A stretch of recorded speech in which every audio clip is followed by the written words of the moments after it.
ఆయన చచ్చిపోయిన తర్వాత ఆయన బ్రతికుండగా ఎన్నోసార్లు చెప్పాడు, నన్ను చంపేస్తానంటున్నారు అని. ఎవరు లక్ష్య పెట్టలేదు.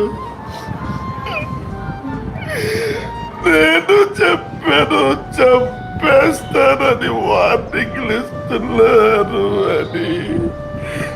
బాబు, ఈ ఎమ్మెల్యే భయంకరమైన వాడు, క్రూరుడు. ఈ ఎమ్మెల్యే చంపేస్తాడు క్రైస్తవ సమాజమా? దళిత నాయకులారా, నన్ను కూడా చంపేయడానికి పోలీసు వారిని వాడుకున్నాడు. కార్లో నన్ను ఒంటరి వాడిని చేసి సీట్లో వేసి ఊపిరాడకుండా చేసేసారు. చంపేస్తారు. నన్ను కాపాడండి. నన్ను కాపాడండి.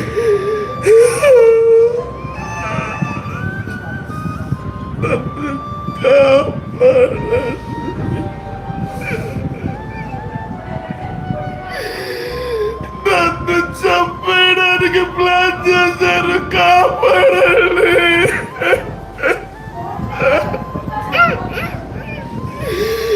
చంద్రబాబు నాయుడు గారు,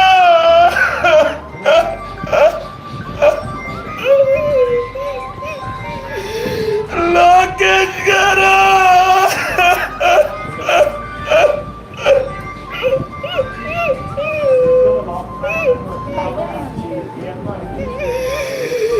క్రైస్తవ సమాజమా, చచ్చిపోయాక రోడ్లు ఎక్కుతారా?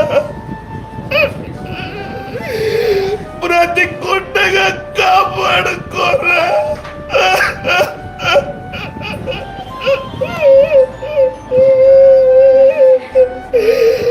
నా నియోజకవర్గంలో మందిరాలు కూల్చేస్తే పోరాటం చేస్తున్నాను. నా ఇంటి కోసం కాదు,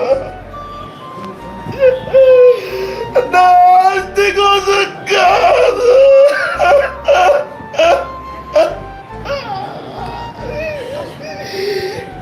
గంజాయి రవాణా చేస్తున్నానని చెప్పి ఫాల్స్ కేసు పెట్టి నిన్ను బుక్ చేస్తాను, నన్ను సస్పెండ్ చేయమని చెప్పి కేకలేస్తావా అని బెదిరించారు.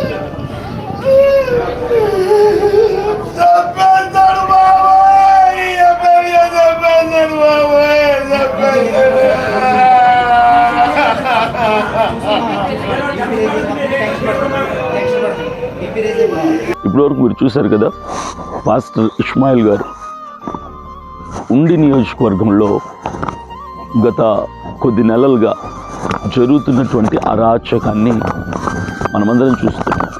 ఎంత బాధాకరమైన విషయం అంటే, అసలు మనం ప్రజాస్వామ్యంలో బ్రతుకుతున్నామా, బానిసత్వంలో బ్రతుకుతున్నాం అనేది అర్థం కావట్లేదు. క్రైస్తవుల్ని ఉండి నియోజకవర్గంలో కుక్కల కంటే హీనంగా ట్రీట్ చేస్తున్నారు. 9 సంఘాలు కూల్చారు. ఒక్క నియోజకవర్గంలో 9 క్రైస్తవ ప్రార్థనా మందిరాలని కూల్చారు. బాగా వినండి, 9 క్రైస్తవ ప్రార్థనా మందిరాలను కూల్చారు. దళిత క్రైస్తవుల ఇళ్ళని కూల్చారు. అక్కడ ఒక్క గొంతుక లేచింది మాట్లాడడానికి, అన్యాయాన్ని ఎదిరించటానికి, ప్రశ్నించటానికి. పాస్టర్ ఇస్మాయిల్ గారు ఆయన ఎన్నాళ్ళుగా పోరాడుతున్నారు, చాలా రోజులుగా పోరాడుతున్నారు. ఆయన ఈ అరాచకం ఆగాలి, ఎందుకు మా ప్రార్థనా మందిరాలు కూలుస్తున్నారు, ఎందుకు సార్ మమ్మల్ని టార్గెట్ చేస్తున్నారు అని అక్కడ ఉన్నటువంటి ఆ నియోజకవర్గంలో ఉన్నటువంటి రఘురామ్ కృష్ణం రాజు గారిని ఆయన క్వశ్చన్ చేస్తూ, ఎందుకు ఇంత కుట్ర పన్నుతున్నారు? మేము ఓట్లు లేదా మీకు? మా ఓట్లు తీసుకుని గెలవలేదా మీరు? ఎందుకు ఇంత కుట్ర చేస్తున్నారు? ఎందుకు ఇంత అన్యాయం చేస్తున్నారు? మేమేం ద్రోహం చేశాం మీకు? మా తప్పేంటి అని రఘురామ్ కృష్ణం రాజు గారిని ఏపీసీపీ అధ్యక్షులు అనుకుంటాను పాస్టర్ ఇస్మాయిల్ గారు చాలా ఫైట్ చేస్తున్నారు. ఆయన ఒక్కటి గుర్తుపెట్టుకోండి, క్రైస్తవ సమాజం అంతా ఇదొక్కటి గుర్తించండి దయచేసి. ఆయన పోరాడుతుంది ఆయన వ్యక్తిగత లబ్ధి కోసం కాదు, ఆయన మాట్లాడుతుంది ఆయన ఫ్యామిలీని ప్రొటెక్ట్ చేసుకోవటం కాదు, ఒక్కటే క్రైస్తవ సమాజం కోసం ఆయన నిలబడ్డాడు. క్రైస్తవ సమాజం కోసం ఒకరు నిలబడినప్పుడు క్రైస్తవ సమాజం అంతా కూడా ఆయనకు అండగా నిలబడాలి కదా. అరే ఆల్రెడీ ఒక గొప్ప దైవజనుణ్ణి, మంచి జ్ఞానవంతుణ్ణి పోగొట్టుకున్నాం మనం. ప్రవీణ్ పగడాల గారిని చంపేశారు. Pre plan brutal murder. ఇది అందరికీ తెలిసినటువంటి విషయం. ఇప్పుడు ఈయనను కూడా పోగొట్టేసుకుందామా? నేను నిన్న రాత్రి 10:30 నాకు వేరే వాళ్ళు లింక్ పెట్టారు, లైవ్ లింక్ పెట్టారు. ఆ లైవ్ ఓపెన్ చేయగానే నిజంగా నాకు మైండ్ పనిచేయలేదు. అసలు కళ్ళలో నీళ్ళు వచ్చాయి ఆయన మాట్లాడుతున్న మాటలు చూస్తుంటే. ఒక వెహికల్లో నుంచి ఆయన్ని తీసుకొచ్చి చేతుల మీద తీసుకొని వచ్చి పాస్టర్ ఇస్మాయిల్ గారిని స్ట్రెచర్ మీద పడుకోబెట్టి హాస్పిటల్ తీసి నాకేం అర్థం కావట్లేదు. ఏం జరుగుతుంది, ఏమైంది, ఏం అర్థం కాకుండా అలా ఉండిపోయాను నీకు చూస్తూ. కాసేపటికి ఆ లైవ్లో పాస్టర్ ఇస్మాయిల్ గారు మాట్లాడుతున్నారు, మాట రావట్లేదు, కళ్ళు తెరవకుండా ఆయన ఒక టెన్షన్, ఒక ఆందోళనలో, ఒక భయాందోళనలో నన్ను చంపేస్తారు అని ఓపెన్గా ఆయన మాట్లాడుతుంటే మనము ఏం చేద్దాం? ఇంకో వ్యక్తిని పోగొట్టుకుందామా? ఇస్మాయిల్ గారు ఒకటి క్లియర్గా అంటున్నారు, నన్ను పోగొట్టుకుంటారా మీరు? ఆల్రెడీ ప్రవీణ్ పగడాల గారిని చంపేశారు. ప్రవీణ్ పగడాల గారు ఇదే చెప్పారు, ఆయన నన్ను చంపడాలని చూస్తున్నారు, నాకు థ్రెటనింగ్ కాల్స్ వస్తున్నాయి, నా మీద ప్లాన్స్ చేస్తున్నారు, నిన్ను ఇంటికి వెళ్ళనివ్వకుండా చేస్తాం ఏదో ఒక రోజు అని చెప్పారు. ఈరోజు నాకు కూడా అలాగే చేస్తున్నారు. ఆయన చంపుతామన్నారు, చంపారు. ఇప్పుడు నన్ను కూడా చంపడానికి చూస్తున్నారు. రోడ్డు మీద కారులో ఒంటరిగా పాస్టర్ ఇస్మాయిల్ గారు వెళ్తుంటే ఆ కార్ని వెనకాల బైకుల్లో కానిస్టేబుల్స్ ఫాలో చేసి కొంత దూరం వెళ్ళిన తర్వాత ఎస్ఐ గారు వచ్చి కారుని ఆపి, కారులో ఏం పట్టుకెళ్తున్నావు అని కారుని ఆపి, కారులో ఉన్న ఈయనని గుండెల మీద అదిం పట్టేసి ఊపిరాడనివ్వకుండా చేసి, నేను చచ్చిపోతాను సార్, నన్ను వదిలిపెట్టండి అని ఈయన అరుస్తున్నా కూడా, ఏడుస్తున్నా కూడా విడిచిపెట్టకుండా దౌర్జన్యంగా ఈయన చేతిలో ఉన్న మొబైల్ని లాగేసుకొని అంత క్రూరంగా ప్రవర్తించడానికి ఈయన ఏం చేశారు? ఏం తప్పు చేశారు? ఒక క్రైస్తవ సమాజానికి అన్యాయం జరుగుతుంది సార్. ఇక్కడ ఉన్నటువంటి ఎమ్మెల్యే గారు మా మీద కుట్ర చేస్తున్నారు, అన్యాయం చేస్తున్నారు, మేము బాధపడుతున్నాం అని ఎడటం కూడా తప్పేనా? ప్రశ్నించడం కూడా తప్పేనా? ప్రశ్నించడానికి హక్కు లేదా మాకు? మేము బానిసలమా? ఆయన చెప్తుంటే నిజంగా నా కళ్ళలో నీళ్ళు తిరిగాయి. ఏడుస్తూ మాట్లాడుతున్నారు ఆయన. ఎంత ఆవేదన గురించి, ఎంత టార్చర్ పెట్టుంటారు ఆయన్ని, ఎంత టార్చర్ పెట్టుంటారు ఆయన్ని. అది నిన్న జరిగిందా మొన్న జరిగిందా నాకు కరెక్ట్గా అదే నాకు తెలియదు. కానీ ఇంకొక క్రైస్తవ నాయకుడు ఇలాంటి పొజిషన్లో ఉన్నాడంటే నిజంగా చాలా దయనీయమైనటువంటి స్థితి. క్రైస్తవ సమాజమా మేల్కోండి. నేను ఒకటి చెప్తున్నాను, ఏపీ తెలంగాణలో ఉన్న క్రైస్తవ నాయకులు, దళిత సంఘాల నాయకులు, ప్రజా సంఘాల నాయకులు, క్రిస్టియన్ పాస్టర్స్ ఏం చేస్తున్నారు? ఏం చేస్తున్నారు? ఎందుకు మీరు మాట్లాడట్లేదు? మీరు కంటికి కన్ను పంటికి పన్ను నేను చెప్పటంలా. అన్యాయం జరిగితే మాట్లాడదామంటున్నా. ఒక్క వ్యక్తి మాట్లాడుతుంటే అతన్ని టార్గెట్ చేస్తున్నారు. నేను మాట్లాడితే నన్ను కొడతారు, ఇంకొన్ని కొడతారు. మాట్లాడే వాళ్ళు లేవాలి. ఒకరికి ఇబ్బంది కలిగినప్పుడు, ఒకరికి అన్యాయం జరిగినప్పుడు, క్రైస్తవుల పక్షంగా నిలబడి పోరాడుతున్నప్పుడు గుండె ధైర్యం నింపుకొని అలాంటి వ్యక్తిని మనం కాపాడుకోవాల్సిన బాధ్యత ఉందా లేదా? ఇది ఆలోచించండి. ఒక డిప్యూటీ స్పీకర్, ఒక ఎమ్మెల్యే, ఆ నియోజకవర్గ ప్రజల ఓట్లు కూడా వేయించుకొని గెలిచి ఎమ్మెల్యేగా, డిప్యూటీ స్పీకర్గా చలామణి అవుతున్నటువంటి ఒక అధికారి ఇంత దారుణాతి దారుణమైన కుట్ర పన్నుతుంటే అసలు ఎక్కడున్నాం సార్ మనం? పరాయి దేశంలో ఉన్నామా, శత్రు దేశంలో ఉన్నామా, పాకిస్తాన్లో ఉన్నామా? నాకు అర్థం కావట్లా. మేమేం టెర్రరిస్టులమా? సరే, ఇవన్నీ వదిలేద్దాం. నేను ఒకటే అడుగుతున్నాను ప్రభుత్వాన్ని, ఎందుకు పాస్టర్ ఇస్మాయిల్ గారిని కొట్టాల్సి వచ్చింది? ఎందుకు కొట్టారు? ఎందుకు కొట్టారు? నాకు సమాధానం చెప్పండి. ఎందుకు కొట్టారు? అంత అన్యాయంగా ఆయన్ని ఒంటరివాణి చేసి కొట్టాల్సిన అవసరం ఏంటి? క్రైస్తవుల కోసం మాట్లాడుతున్నాడనా? చంద్రబాబు నాయుడు గారు, పవన్ కళ్యాణ్ గారు, ప్రతిపక్షంలో ఉన్నటువంటి జగన్మోహన్ రెడ్డి గారు, మీరు మాట్లాడాలి. ఎందుకు మమ్మల్ని ఇలా అనాథలుగా వదిలేస్తున్నారు? అంటే మా ఓట్లు అక్కర్లేదా మీకు? మా ఓట్లేమో కావాలి, మీకు సీట్లేమో కావాలి, పదవులేమో కావాలి, చివరి మాకు పంగనామాలు పెట్టేసి మమ్మల్ని పట్టించుకోండి, ఇలా వదిలేస్తారా? గుర్తుపెట్టుకోండి, మీరు ఇప్పుడు మాట్లాడకపోవచ్చు, కానీ ఒక్క 3 సంవత్సరాల తర్వాత టైం వస్తుంది ప్రతోడికి. నేను ఆల్రెడీ ఫీల్డ్లో ఉన్నా, నేను ఆల్రెడీ ప్రజల్లో తిరుగుతున్నా, ఆల్రెడీ ప్రజల్లో తిరుగుతూ మీ మీద ప్రజలకున్న అభిప్రాయం అంటూ నేను తెలుసుకుంటున్నాను. ఆ రిజల్ట్ ఎలా ఉంటుందో ఎలక్షన్స్లో చూస్తారు మీరు తప్పకుండా. క్రైస్తవుల్ని ఇంత దారుణంగా టార్చర్ చేస్తుంటే మీరు చూస్తూ ఊరుకుంటారా? మీ కూటమి ప్రభుత్వంలో ఉన్నటువంటి ఎమ్మెల్యేనే కదా ఆయన, మీ కూటమి ప్రభుత్వానికి చెందినటువంటి వ్యక్తే కదా డిప్యూటీ స్పీకర్, ఆ నియోజకవర్గంలోనే కదా ఇది చేయిస్తుందంట రఘురామ కృష్ణరాజు గారికి. మీకు తెలియదా? మరి ఎందుకు ఆయన్ని మీరు ప్రశ్నించటం లేదు? ఏం ప్రభుత్వం సార్ ఇది? ఎందుకు సార్ మేము ఓట్లు వేస్తాం? మేము ఎందుకు మిమ్మల్ని గెలిపించుకున్నాం? మేము బుద్ధి చెప్తున్నారా మాలాంటి వాళ్ళకి ఓట్లు వేయకూడదని? ఇక జగన్మోహన్ రెడ్డి గారి గురించి ఆయన అసలు మాట్లాడట్లేదు. మా క్రైస్తవుడు అని క్రైస్తవులంతా ఓట్లేసి ఆయన గెలిపించారు. ఆయనకి ఓట్లు పడితే 60% ఓట్లు దాదాపుగా క్రైస్తవుల ఓట్లు పడతాయి. ఈరోజు క్రైస్తవులంతా ఎదురు చూస్తున్నారు జగన్మోహన్ రెడ్డి గారు మాట్లాడతారేమో. మణిపూర్లో క్రైస్తవుల్ని ఊచకోత కోసినప్పుడు జగన్మోహన్ రెడ్డి మాట్లాడాల, ఒక్క మాట మాట్లాడాల, ఒక్క రూపాయి సాయం చేయాల. చుట్టూ ఉన్న ముఖ్యమంత్రులందరూ, ఇతర రాష్ట్రాల ముఖ్యమంత్రులు మాట్లాడారు, కానీ జగన్మోహన్ రెడ్డి గారు మాట్లాడాల. ప్రవీణ్ పగడాల్ గారిని చంపినప్పుడు జగన్మోహన్ రెడ్డి గారు కానీ వైసీపీలో ఉన్న ఒక కార్యకర్త కూడా మాట్లాడలా. ఈరోజు ఉన్న నియోజకవర్గంలో 9 ప్రార్థనా మందిరాలు క్రైస్తవులు కూలిస్తే అన్యాయంగా, నిర్దాక్షిణ్యంగా జగన్మోహన్ రెడ్డి గారు మాట్లాడలా. ఇంకా చుట్టుపక్కల దళిత క్రైస్తవులు ఇళ్ళ మీద దాడి చేసి బుల్డేజర్లు తీసుకెళ్లి ఇల్లు కూలుస్తుంటే జగన్మోహన్ రెడ్డి గారు మాట్లాడట్లా. ఎందుకు సార్ మా క్రైస్తవులు మనం మీకు ఓటేయాలి చెప్పండి? మీరు క్రైస్తవులు మీకు ఓటేసి లాభం ఏంటి సార్? అన్యాయం జరిగినప్పుడు నేను క్రైస్తవుల కోసం మాట్లాడమని చెప్పటంలా, ఒక హిందూ దేవాలయాలు కూల్చిన అన్యాయంగా మాట్లాడండి, ముస్లింల మసీదులు కూల్చిన మాట్లాడండి, క్రైస్తవుల ప్రార్థనా మందిరాలు కూల్చిన మాట్లాడండి, ఎవరివి కూల్చినా మాట్లాడండి, ఎవరు అన్యాయానికి గురైనా మాట్లాడండి. మా క్రైస్తవుల కోసం మాట్లాడమని చెప్పటంలా. కానీ ఇక్కడ మన రాష్ట్రంలో, మన తెలుగు రాష్ట్రాల్లో కేవలం ఒక క్రైస్తవ వర్గం మాత్రమే దాడులకి, అరాచాలకి, అన్యాయాలకి, కుట్రలకి, హింసలకి బలవుతుంటే కనీసం జగన్మోహన్ రెడ్డి మాట్లాడు, పవన్ కళ్యాణ్ గారు మాట్లాడరు, చంద్రబాబు నాయుడు గారు మాట్లాడరు, లోకేష్ గారు మాట్లాడరు, షర్మిల గారు మాట్లాడరు. ఎందుకు సార్ మేము ఓట్లు వేయాలి? దేనికోసం వేయాలి ఓట్లు? మీరు దేనికోసం మీకు మేము ఓట్లు వేయాలి చెప్పండి?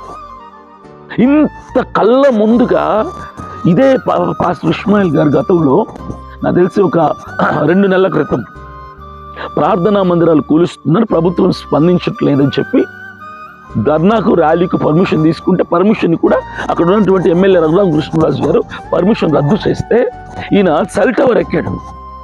సెల్ టవర్ ఎక్కేసి ఈయన డయాబెటిక్, ఈయన షుగర్ పేషెంట్, ఈయన సెల్ టవర్ పైకి ఎక్కి ఉదయం అనగా ఎక్కి సాయంకాలం 5 వరకు దిగలేదు. కానీ న్యాయం జరగల. ప్రవీణ్ పగడాల్ గారు చనిపోయినప్పుడు దాదాపు 50,000 మంది నాతో సహా రాజమండ్రి గవర్నమెంట్ హాస్పిటల్లో న్యాయం కోసం అర్జించాం, ఆర్ధనాదాలు చేశాం, ఏడ్చాం, కేకలేసాం. న్యాయం జరగల. ఉండి నియోజకవర్గంలో ప్రార్థనా మందిరాలు కూర్చారు, అరుస్తున్నారు, న్యాయం జరగట్లా. ఇప్పుడు ఇంకొక స్టెప్ పైకి వెళ్ళటానికి ఈయన మీద దాడి చేశారు, హత్యాయత్నం చేశారు, ఈయన చంపటానికి చూస్తున్నారు. మనిషి ప్రాణం తీస్తే చేసే పోరాటం అవసరం లేదండి. గతంలో జరిగింది కూడా. ప్రవీణ్ పగడాల్ గారిని చంపినప్పుడు నేను ఇదే మాట చెప్పాను చాలాసార్లు. మనిషి చచ్చిపోయాక వచ్చే ఐక్యత అవసరం లేదు. We don't need such kind of unity after we lost a person. మనిషిని పోగొట్టుకున్నాక ఎందుకు అరవటాలు? మనిషి చచ్చిపోయాక న్యాయం కావాలని ఎందుకు అరవాలి? అవసరం లేదు కదా. మనిషి ఉన్నప్పుడు కాపాడుకుందాం. క్రైస్తవ్యం ఉన్నప్పుడు కనుమరుగవ్వకుండా ఉన్నప్పుడు నిలబెట్టుకుందాం. What we are doing, where we are going. ఏంటి క్రైస్తవ్యం ఇలా తయారైపోతుంది? ఎందుకు ఇలా తయారైపోతుంది? మీకు తెలుసా క్రిస్టియన్ మిషనరీస్ ఎలా సేవ చేశారు? క్రిస్టియన్ మిషనరీస్ భారతదేశానికి వచ్చింది స్వార్థ ప్రకటించడానికి. That's their main motive. వాళ్ళ ఎజెండా ఏంటంటే కేవలం స్వార్థ ప్రకటించడమే. బైబిల్స్ తర్జుమా చేశారు, స్వార్థ ప్రకటించారు, యేసుక్రీస్తుని పలు చోట్ల పరిచయం చేశారు, కుష్టు వ్యాధిగ్రస్తుల్ని దగ్గర చేర్చారు, వాళ్ళ గాయాలు కట్టారు, వాళ్ళ హక్కును చేర్చుకున్నారు. ఇంత మాత్రమే కాదు వాళ్ళు చేసిన సేవ. ఈ రోజు ఉన్న పాస్టర్లు చేస్తున్న సేవకి భిన్నమైన సేవ ఆ రోజు క్రిస్టియన్ మిషనరీస్ చేశారని మీకు తెలియదు. తెలిసినా తెలియనట్టు నటిస్తారు. ఈరోజు ఉన్న పాస్టర్లందరూ ఏం చేస్తారంటే ప్రార్థన చేద్దాం, ఉపవాస ప్రార్థన చేద్దాం, కానీ మాట్లాడరు. భయం. మా చర్చి మీదకి ఎక్కడ వస్తుందో, పాస్టర్ ఇస్మాయిల్ గారిని కొడితే మనకేంటి, నేను మాట్లాడుతున్నాను నన్ను కొడతారేమో అని పాస్టర్లకు భయం. పెద్ద పెద్ద చర్చిలు, మా చర్చిలో 10,000 మంది ఉన్నారు, మా చర్చిలో 20,000 మంది ఉన్నారు, మా చర్చిలో 1,00,000 మంది ఉన్నారు అని చెప్పి ఏ పాస్టర్ కూడా మాట్లాడు. ఎందుకంటే ఆయన్ని కొడితే నాకేంటి, ప్రార్థన చేద్దాం. కానీ క్రైస్తవ మిషనరీలు లేరు. క్రైస్తవ మిషనరీలు ఇలా లేరు. నేను చెప్తాను ఎలాగున్నారు. సతీ సహగమనం అనేది ఒక దురాచారం ఉండేది. అంటే భర్త చచ్చిపోతే భార్యను కూడా చేతి మీద పెంచి తగలబెట్టాలి అన్నది. ఇది చాలా అన్యాయానికి గురైనటువంటి ఒక ఆచారం. ఈ దురాచారం కోసం ఫైట్ చేసేది ఎవరు తెలుసా మీకు? మన క్రైస్తవ మిషనరీస్. విలియం కేరీ ఫైట్ చేశాడు. విలియం కేరీ 40 భాషల్లో బైబిల్ని తర్జుమా చేశాడు.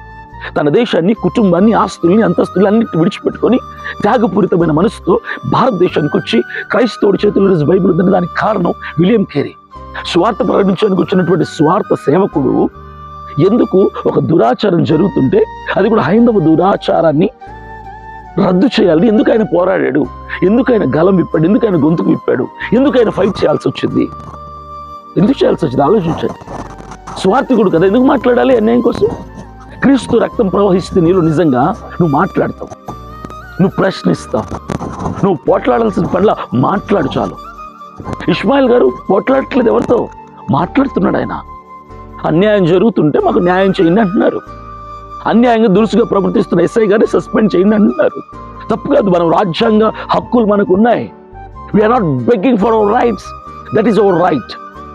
అది మన హక్కు, మనం భిక్ష పడుకోవట్లేదు. William Carey garu missionary. ఈరోజు మనకు బైబిల్ ఉందంటే కారణం ఆయనే కదా. మరి ఆయన స్ఫూర్తికి ఎందుకు తీసుకోరు మీరు? మరి ఆయన హైందవ దురాచారాలు జరుగుతుంటే సతీ సహగమనం కానీ, బాల్య వివాహాలు కానీ, నాకెందుకులే ప్రార్థన చేద్దాం అని ఆయన ఎందుకు అనుకోలేదు? ఆయన శక్తి వంచన లేకుండా ఆయన ప్రయత్నం చేశాడు, ఆయన పోరాడాడు, ఆయన గలం విప్పాడు, ఆయన ప్రశ్నించాడు, ఆయనకు హక్కులను బట్టి ఆయన న్యాయం కోసం నిలబడ్డాడు. చివరికి న్యాయం దక్కించుకున్నాడు ఆయన.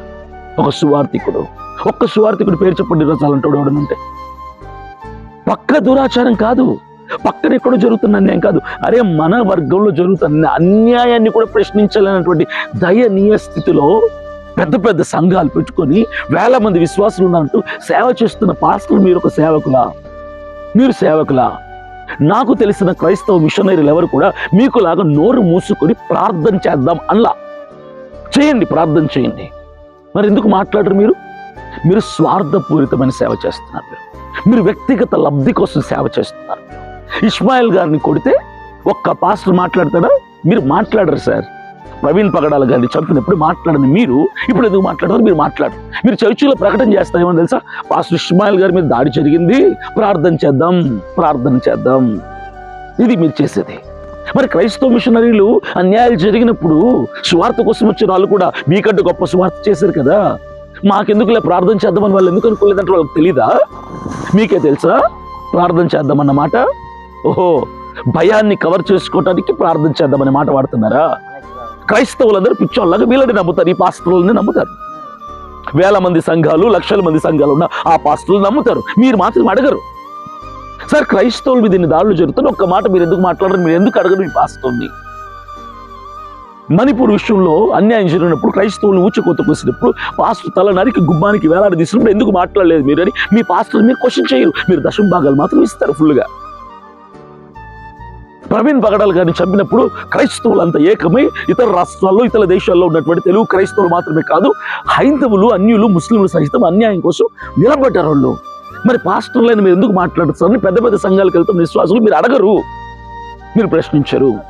ఉండి నియోజకవర్గంలో, మన ఆంధ్రప్రదేశ్లో భీమవరం దగ్గర ఉండి నియోజకవర్గంలో ఉన్నటువంటి క్రైస్తవ ప్రార్థనా మందిరాలు 9 ప్రార్థనా మందిరాలు బహిరంగంగా కళ్ళకు కనిపిస్తున్నట్టుగా కూలిస్తే ఎందుకు పాస్టర్ గారు మీరు మాట్లాడరు అని మీరు అడగరు.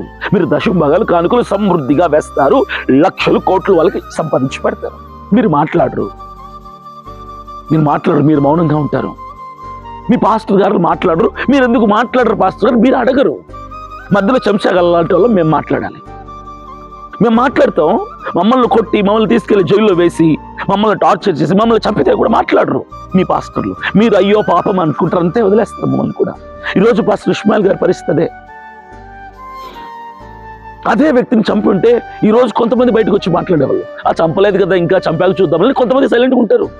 కొంతమంది చంపకపోయినా మాట్లాడరు, చంపినా మాట్లాడరు, పాతెట్టినా మాట్లాడరు, ఏం చేసినా మాట్లాడరు. పాస్టర్లు ఏమంటే నేను మాట్లాడితే ప్రభుత్వం నా మీద టార్గెట్ చేస్తుందో, నేనేదో కష్టపడి 1000 మందిని సంపాదించుకున్నా, 2000 మంది సంపాదించుకున్నా, నన్ను ఎక్కడ టార్గెట్ చేస్తుందో. వాళ్ళు ఎవడరా సేవ? ఇదా సేవ?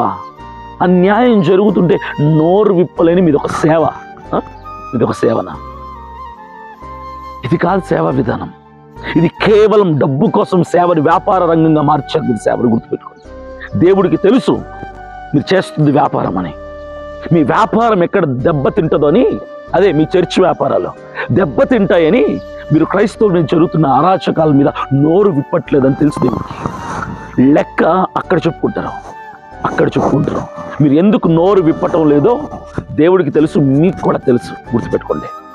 ఈరోజు ఒకటి చెప్తున్న క్రైస్తవ సమాజమా, మీకోసం ఫింగర్ టిప్స్ మీద ఉన్నారు పోరాడే వాళ్ళు, మీకోసం మాట్లాడే వాళ్ళు, మీకోసం ప్రశ్నించే వాళ్ళు, మీకోసం నిలబడే వాళ్ళు, మీకోసం ప్రాణమైన తెగించటానికి, ప్రాణమైన ఇవ్వటానికి నిలబడ్డ వాళ్ళు 2-3 కంటే ఎక్కువ లేరు మన రాష్ట్రంలో. వాళ్ళని కాపాడుకుందాం. అందులో పాస్టర్ ఇస్మాయిల్ గారు ఒకరు. ఆయన నాకు చాలా ఇష్టం. చాలా చక్కగా మాట్లాడతారు, చాలా గట్టిగా మాట్లాడతారు, చాలా జ్ఞానంతో కూడిన మాటలు మాట్లాడతారు ఆయన. అలాంటి వ్యక్తిని ఇంత టార్చర్ చేశారంటే నా మీద చేయరనేంటి, ఇంకొకరి మీద చేయరనేంటి, రేపు నీ మీద చేయరనేంటి? అలాంటి వ్యక్తిని మనం కాపాడుకోవాల్సినటువంటి బాధ్యత మనకుంది. నేను ఇప్పుడు అరకులో ఉన్నా. రాత్రి ఆ వీడియో చూడంగానే వెంటనే బయలుదేరి వెళ్ళిపోవాలని అన్నంత ఆవేదన వచ్చేసింది నాకు. ఉదయాన్నే నేను ఈ వీడియో చేయడానికి ముందు 6:30కి అని కాల్ చేశాను. కాల్ అటెండ్ చేయలేదు. ఎప్పుడు జరిగిందో, ఎలా జరిగిందో నాకు నిజంగా తెలియదు ఆ వీడియో చూసేదాకా. సో దీని మీద ఖచ్చితంగా మనం ముందుకు వెళ్దాం. ఆయన ఒంటరివాణ్ణి చేయొద్దు, మనం అందరం కలుద్దాం, ఆయనతో తోడుగా నిలబడదాం. ఇలాంటి మనిషి కష్టంలో ఉన్నప్పుడే కదా 10 మంది ధైర్యం ఇవ్వాలి, ధైర్యంగా నిలబడాలి. మన కోసం పోరాడేవాడిని కాపాడుకోవాల్సిన బాధ్యత మన క్రైస్తవులుగా తీసుకుందాం. మన పెద్ద పెద్ద పాస్టర్లు ఎవరు మాట్లాడరు. వాళ్ళు గుంట నక్కలు. వాళ్ళు గుర్తుపెట్టుకోండి, గుంట నక్కలు. వాళ్ళు దొంగలు. వాళ్ళ ఆస్తుల్ని, వాళ్ళు సంపాదించుకున్న 100,000 లక్షల కోట్లని కాపాడుకోవడానికి వాళ్ళు సేవ చేస్తూ మాట్లాడితే మా డబ్బులు ఎక్కడ పోతాయో, మా ఆసుపత్రులు ఎక్కడ పోతాయో, మా చర్చ్ ఎక్కడ పోద్దో, మా విశ్వాసులు ఎక్కడ పోతారో, మేము ఎక్కడ నష్టపోతామని వాళ్ళు నోరు విప్పటం లేదు. That is the only reason why they don't speak against injustice. This is the only reason. ఎందుకంటే నేను చెప్పాల్సింది ఏం లేదు. ఇక చూశారు కదా ఆయన బాధని. ప్రార్థన చేయండి, వీలైతే రండి, మాట్లాడదాం, ఆయనతో కలిసి పోరాడదాం. ఒక్కడు కాబట్టి కొట్టగలిగారు. ఆయన లాంటి నాయకులు 10 మంది ఉంటే ఎంతమందిని కొడతారు? 100 మంది ఉంటే ఎంతమందిని కొడతారు? 1000 మంది ఉంటే కొడతారా? 1,00,000 మంది ఉంటే కొడతారా? మన క్రైస్తవులు ఆంధ్రప్రదేశ్లో 1,70,00,000 నుంచి 2 కోట్ల మంది క్రైస్తవులు, అంటే ఆల్మోస్ట్ 40% మందే. మనల్ని కుక్కల్ని కొట్టినట్టు కొడుతుంటే మనమేం తిరగబడద్దు ఎవరి మీద, మనం ఎవరిని కొట్టద్దు, న్యాయం కోసం నిలబడదాం ధైర్యంగా అంటుంది. అంతే. అపార్థం చేసుకోవద్దు. మరలా రెచ్చగొడుతూ I'm not forcing anyone to fight against the government. ప్రభుత్వానికి వ్యతిరేకంగా పోరాడమని చెప్పట్లా, అన్యాయానికి ఎదురుగా నిలబడదాం అంటున్నా, అవినీతిని ప్రశ్నిద్దాం అంటున్నా, మన హక్కుల కోసం మనం గట్టిగా మాట్లాడదాం అంటున్నా. This is what I'm saying. Please don't misunderstand my words. I beg you, I please you. Kindly try to understand all my words. If it is possible, come to Undi and stand for Pastor Ishmael Garu. Thank you.